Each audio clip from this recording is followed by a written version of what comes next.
Hello everyone, this is Persephone and this video is being filmed right now because one of the girls who are watching me told me, am I too big for Findom? I'm on the heavier side, can I have pay pigs? And I'm going to use that great question and expand because I hear people saying I'm too old for Findom, I'm not good, I have too much weight, I look weird, I have no self-esteem and so on. So I'm going to tell you my opinion and my personal experience because there is so much brain Ebola going around and it hurts people's self-esteem for no reason. To start with my own, not exactly closet with skeletons, I would say an entire IKEA full of skeletons at this point. I grew up with a mother with multiple eating disorders. She had anorexia, she had bulimia, she had binge eating episodes, and I spent my childhood being compared to the models in magazines and being found fat.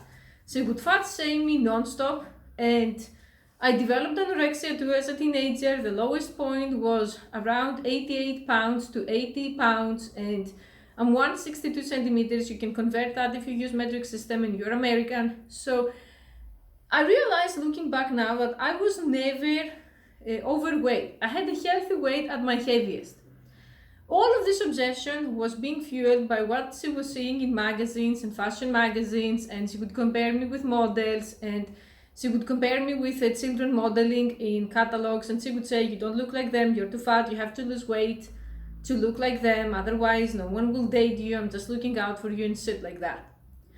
And I'm going to tell you now that luckily we live in times where there are many examples of people who are more curvy and women who are more curvy, and they do just fine. I want you to remember that the people who actually promote anorexic stereotypes for women are not in fact straight men. They're gay men like Karl Lagerfeld, who passed away recently, and he said no one wants to see curvy women.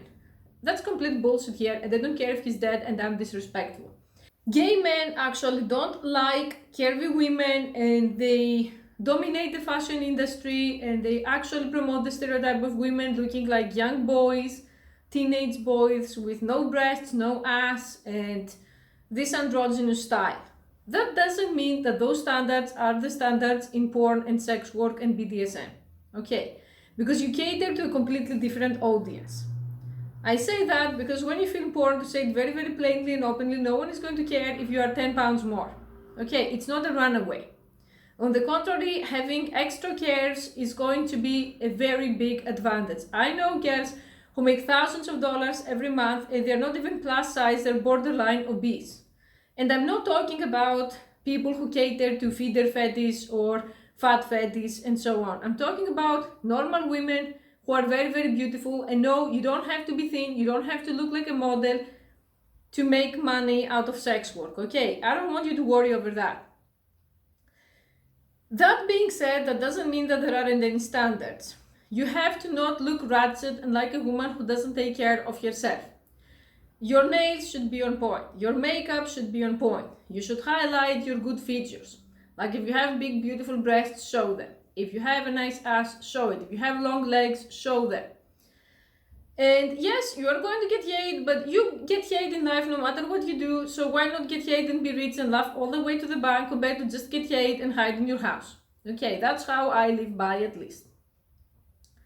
And I'm saying that because there are many people who have been beaten down and they have very low self-esteem, and I have people trying to do this to me every single day. Every single day they're going to nitpick things to try to shame me with.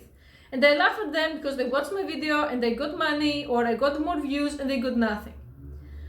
So if you feel bad and if you feel you're not good enough, the first step is to try to find out who is the motherfucker in your life telling you you're not good enough. There must be someone. Someone closer, not just society. Is there anyone around you body shaming you? Sometimes body shaming can happen in very insidious, very indirect ways. My mother was very simpleton person, not very smart. She would say you're fat and ugly, so it was very easy to point out it was her. But growing up, I had people trying to put me down in more subtle ways that it took me time to find out. People who say, hey, you will look better in this outfit versus the other outfit because it doesn't show that you're too short or you're too skinny and you're not healthy and stuff like that. Cut those people off. Okay, you don't need them. What I promote on this channel, because I'm recovering from an eating disorder, and recovery from an eating disorder is lifelong, it's considered a mental illness, is if it's not healthy, it's not sexy. Healthy by your doctor's standards, not by my standards. So if you have the money, please go see the doctor, do a checkup and check your weight, check your body overall to see that you're healthy. And if your doctor says your weight is a healthy one and you're a healthy person, please don't allow anyone to body shame you and say you're too fat. This happened to me for many years and I suffered for no other reason than that my mother was a sick freak. Okay. If your doctor tells you that you are pre-diabetic or you have high cholesterol or there is any other issue, then yes, that's a very valid reason to lose weight because our health is extremely important. But chances are, because I see so many people suffering, your weight is just healthy, and just because you don't look like an anorexic prepubescent boy, you're being shamed because society has brain Ebola massively. Okay.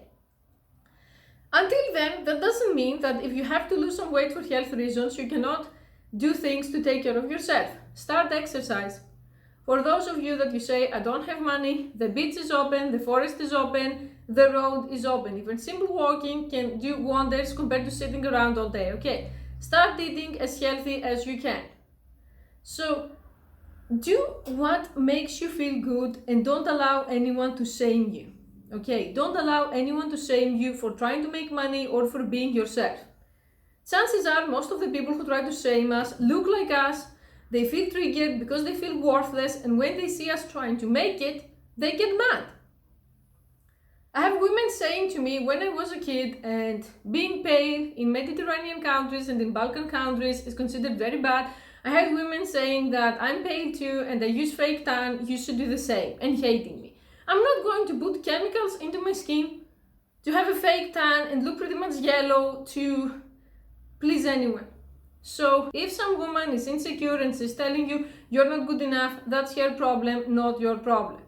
Same with ageism, and you're not good enough if you are not some kind of young model or whatever. I'm going to tell you something. One of the good things about the internet is that it connected the world, and you see that there are many people who are into older people. There are many men who are into older women actually, and no, you don't have to be 18 and 6 feet tall and the skinny supermodel to make money. Okay, I know women who are in their 40s, who are in their 50s, and they make 6 figures every month. So if someone is trying to make you feel bad for something that you have no control over, like your age, or for something that you have control over but you have no problem with, that person is a cancer and they have to go. I'm very cutthroat and very black and white when it comes to that, because I don't have time for this bullshit anymore. If someone doesn't like you and they don't want to tribute you, they can just keep scrolling to find someone else. If someone doesn't like you and they're still in your life, the real question is, why do they keep you around? I have asked this to my mother and she actually didn't have an answer, and let me tell you, she's such a talkative bitch, it's very, very difficult to make her speechless. I told her, here's the problem. I call you a deranged sick psychopath and you call me a deranged sick psychopath. I'm the one who wants to go complete no contact with you and have nothing to do with you, and you're the one who wants constant contact and to control me. So who is the sick freak here, me or you? So if your friend doesn't like you and they say that you're too old, they say that you're too fat, they say that you're not good enough, why do they still keep you as a friend? Oh wait, because they look out for you. Well, guess what? You don't have their need. You don't need them to look out for you. You have your brains, and like I said, you have my channel. If worse comes to worse, drop a question, I'm going to help. Okay, because I'm sick and tired of seeing beautiful women with no self-esteem, wasting their time, wasting their prime years, feeling not good enough because a bunch of bitches told them they're not good enough. When you are going to be 53 and you're going to look at yourself at 23 or 33 feeling ugly, you're going to be thinking, oh my god, I was so stupid. What the fuck was I thinking? I should have ditched this person a long time ago. Like, I look at my 17-year-old self and I'm thinking, what the hell were you thinking hanging out with this crowd and feeling bad and thinking that you are a freak? Yeah, I have Asperger's. If that makes me a freak to you, we don't have to hang out. I'm not going to be normalized.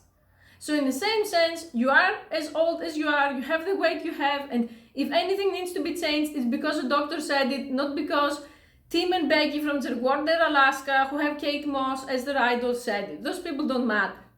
I'm telling you, I don't believe that all people are equal anymore. I believe that your beliefs and your stupidity and your tolerance to abuse can make you inferior. So if someone is okay with you feeling bad, that makes them inferior. They have to go. They failed as friends, they failed as relatives, they failed as human beings. If they go around telling people you're not good enough. And usually they're insecure, they don't have the balls to do what you do, and they just want to keep you in place. I have dedicated years trying to understand those people, and I consider myself an expert on the matter. I don't say this irresponsibly. Why people try to bring you down. If I'm going to sum it up, that is insecurity and wanting to keep you in your place. And you don't need anyone to keep you in your place. We are going to be fierce in 2019, okay? Thank you for watching.